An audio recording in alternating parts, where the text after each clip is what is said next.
Let me ask you a question. Why do some immigrants come to Canada and 10 years later they own businesses, they own properties, rentals properties, and they own investment portfolio, while the others work harder as they still live paycheck to paycheck? Isn't it because one group works harder? It isn't because one group is luckier. It is because one group learned the money game, how money works in Canada. And the other learned how to survive. Stay until the end to find out.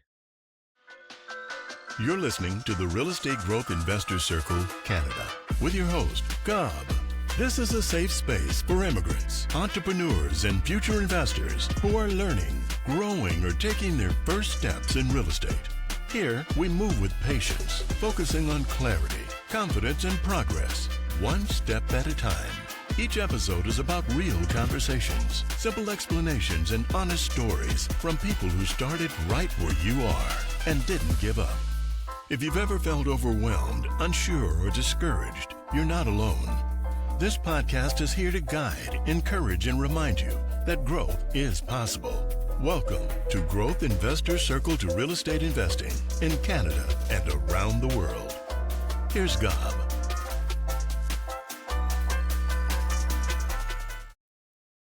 When many newcomers arrive in Canada, the first goal is simple. I just need a stable job. And that is understandable because they left everything. Maybe they left family, spouses, children. Maybe they left everybody behind. I understand you. I understand the pain to work so you can feed others. I understand the pain of that single mom who just come into a different country and learning everything from scratch. I understand that dad who's supposed to provide for their family and provide for the people who stay behind. That sounds like you're carrying the weight of so many people. I understand that. And you just started over in a new different country where there is no connection, where there is no, you have to learn things. You have to adapt new place. You have to knock on doors, and in order to fit in, you're trying to learn new stuff. I understand all of that. But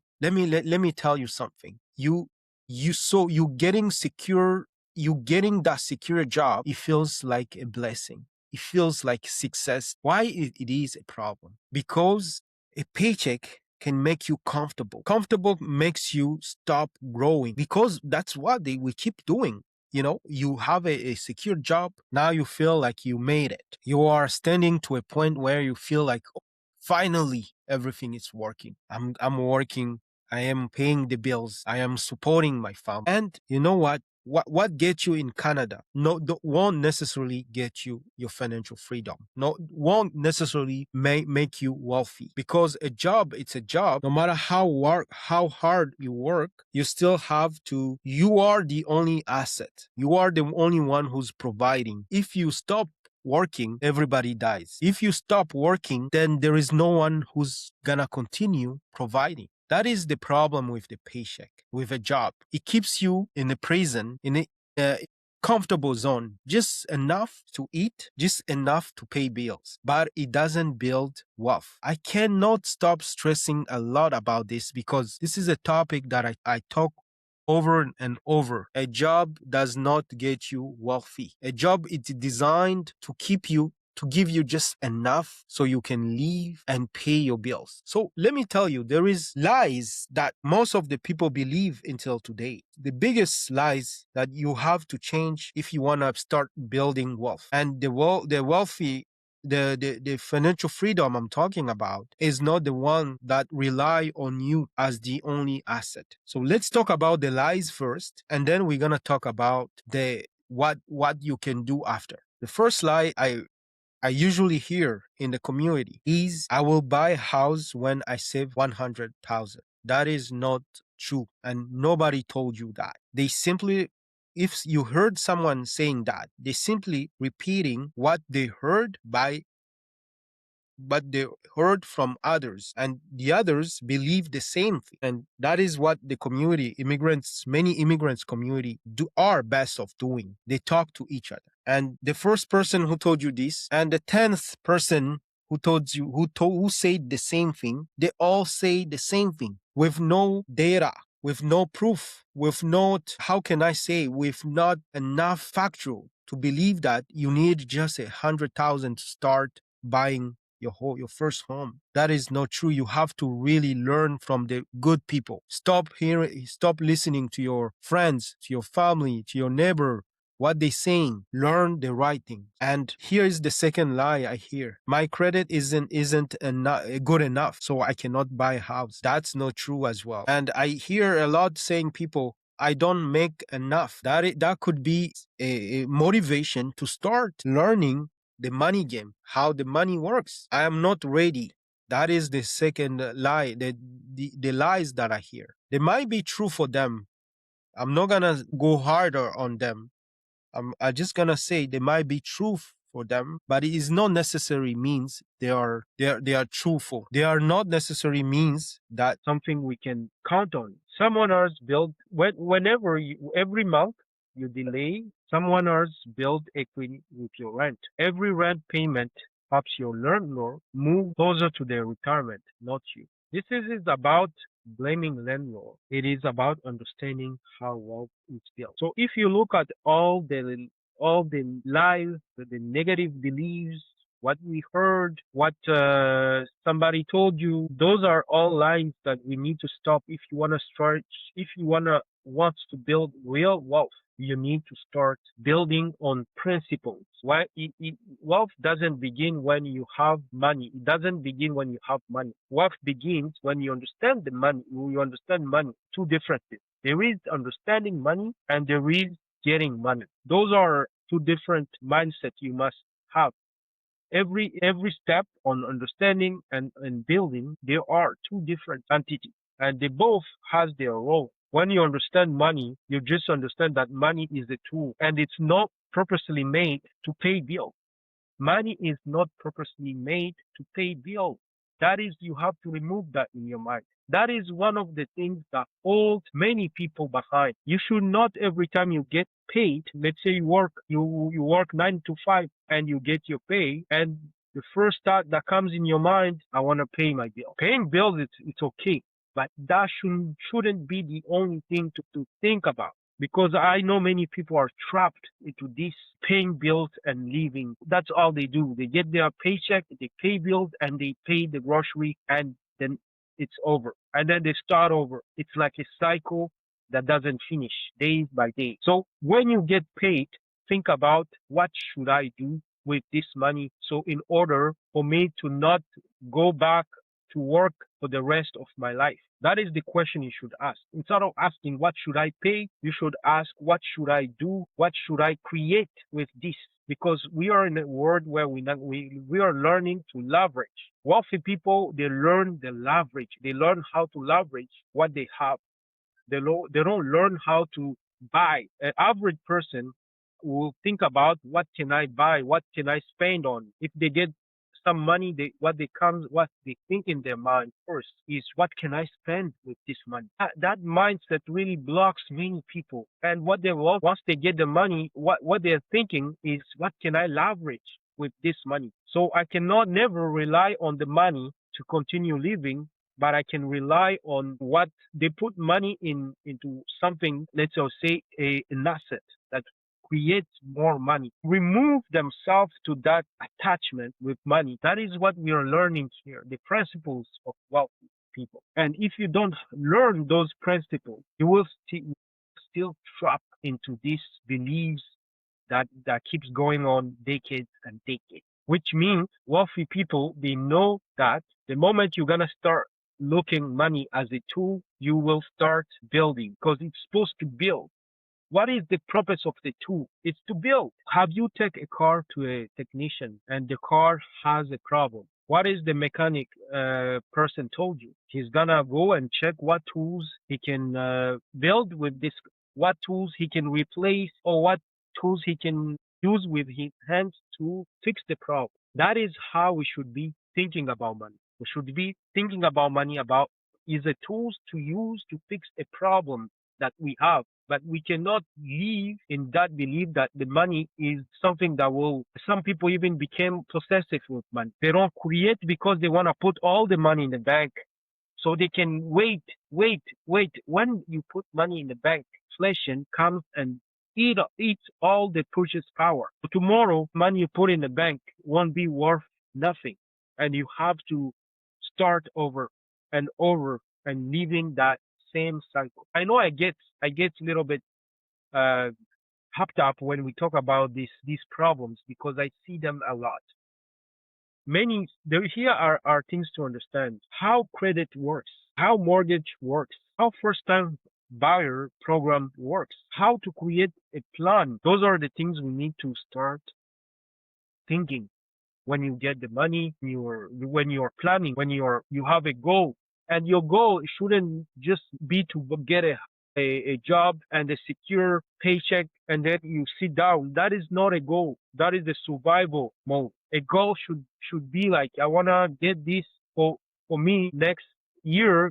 I can move 2 inches from where I am right now. So a goal should bring you far in life. Some people are here, they get a goal, they have a goal like, I wanna get married, I wanna buy a car, I wanna buy this. Those are important, but not necessarily a goal for you. You should have to move your life better, to live your life to the fullest. You can get all of this after you have created something. Nothing wrong with getting married.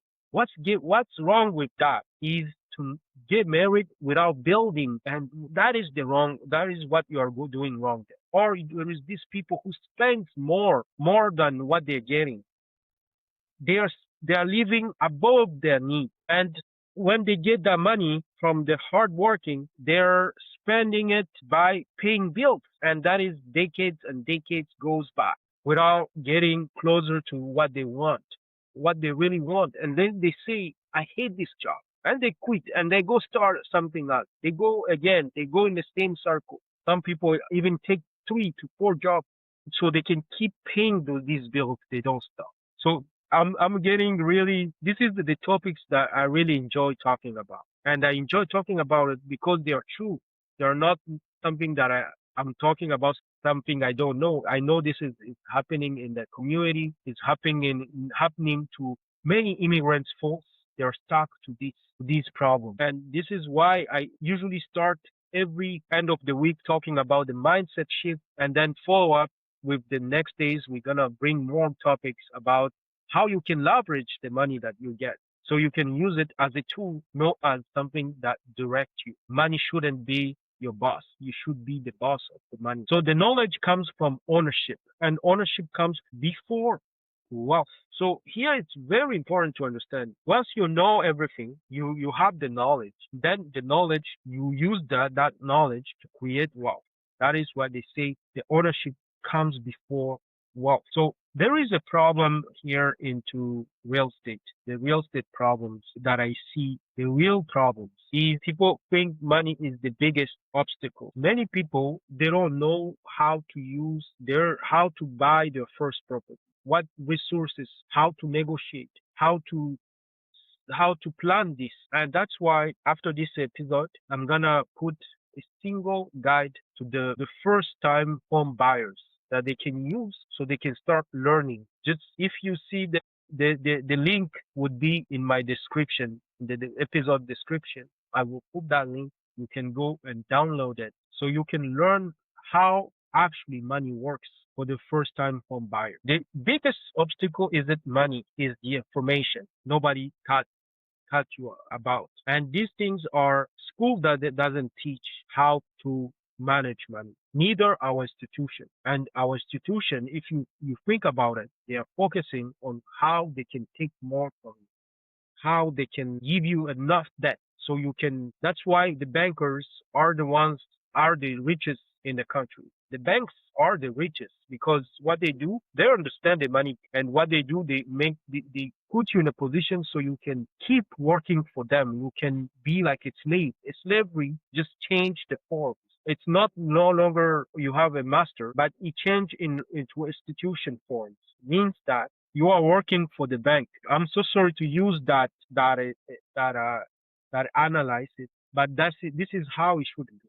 You shouldn't be working for the bank for the rest of your life. You buy a house and then you're stuck to a mortgage payment for the rest of your life. That's why I think like more leveraging, learning the money game and to learn how to leverage your money is the most important skill you should have. You left everything behind. That's what we were talking about. And you start learning, you start getting your first job. But that first job shouldn't be everything. You shouldn't be comfortable with that first job because that is the foundation of building wealth. You should be saving the money where it should go. It should grow every day. That is the first lesson that we should learn. If you are not doing it, you should be doing. And nothing wrong supporting your family, but supporting your family once you have already secured something for yourself. A broken car cannot bring you far, but if you have a car that has a good engine, it could bring you far. So that's why I'm saying first think about you first. Your family can always come after, but you have to secure your first a when you get paid, take something you can save into your future and your future for your family. I mean, family, the people you live with. Where we were taught that how we were taught how to find a job, but we were not shown how to manage the money we get like an asset. An asset, it's something that creates money. So, but how to own assets? There are huge differences between income, pay, bills, or asset builds your future. That's where we're gonna learn a little bit here. We all started over, but we learn different paths in the life. I know what makes you feel like a life from ground up. I know what is the trajectory of being a newcomer, of being an immigrant in a different country. Those are just the reality that we have to face. That's why I believe young immigrants deserve more than just survival. They deserve ownership and they deserve financial education. They deserve a plan so they can start climbing instead of going behind. Don't wait until you are ready. Find out where you stand and how much income do you have? What is your credit score? What program would you qualify for? How much do you actually need? Not what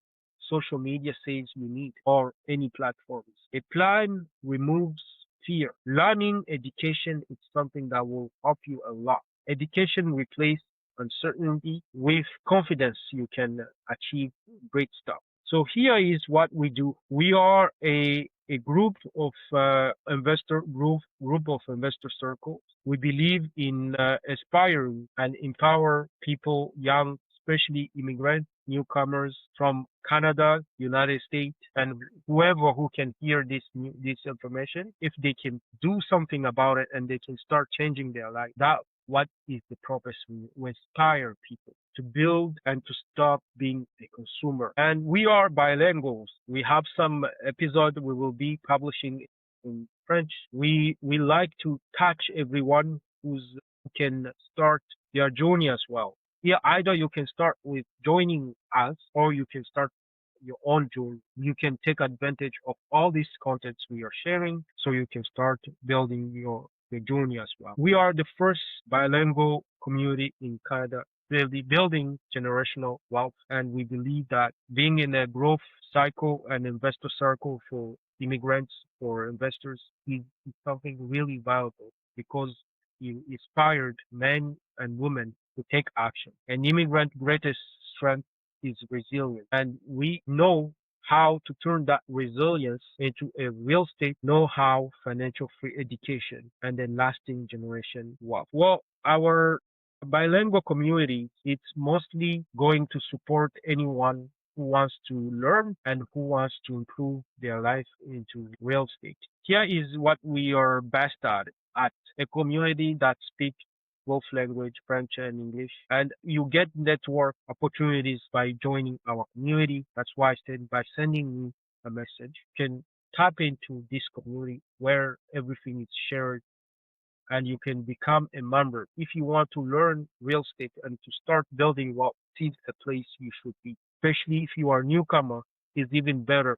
If you are an immigrant, you will feel welcome because this is where other people have been into your journey and they are experiencing growth in their life every day. We are the real estate best guided community with a lot of improvement and achievement we have made, we are still in a journey. That's why it's a circle. It's a circle of investors because we believe that knowledge doesn't stop. You keep learning every day and adjusting. That is the circle of investment. We are a dedicated circle of investment, state investors who understand that networking is so important. And when networking with us is even better because when you're surrounded with people with knowledge, you just get better every day. So if you like what I'm saying, you know that we're still here. You can either take advantage of our content we share every day, or you can reach to